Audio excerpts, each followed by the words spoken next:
أعوذ بالله من الشيطان الرجيم الحمد لله الذي وهب لي على الكبر إسماعيل وإسحاق إن ربي لسميع الدعاء الحمد لله رب العالمين والعاقبة للمتقين والصلاة والسلام على أشرف الأنبياء والمرسلين সম্মানিত দর্শক শ্রোতা মণ্ডলী, আল্লাহ পাক রব্বুল আলামিন তিনি আমাদেরকে দুনিয়াতে প্রেরণ করেছেন এবং আমাদের যত চাহিদা চাওয়া সবই আল্লাহ সুবহানাহু ওয়া তাআলা তিনি শুনে থাকেন।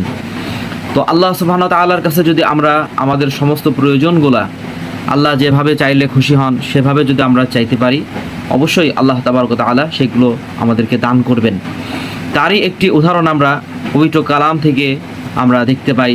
বহুদিন ধরে ইব্রাহিম আলাইহিস সালামের কোনো সন্তান হচ্ছে না, ধীরে ধীরে তার স্ত্রী সন্তান জন্মের স্বাভাবিক বয়স পার করে ফেলেছেন।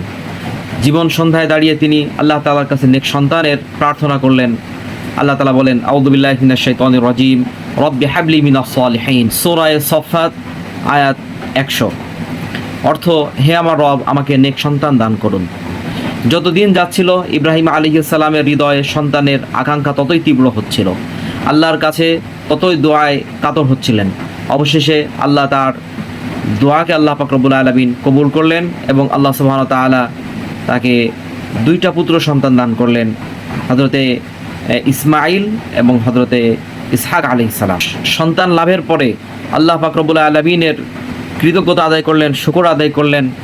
আল্লাহ তাআলা বলেন, আউযু বিল্লাহি মিনাশ শাইতানির রাজীম, আলহামদুলিল্লাহিল্লাযী ওয়াহাবা লি আলাল কিবারি ইসমাঈল ওয়া ইসহাক ইন্না রাব্বী লাসামিউদ দুআ।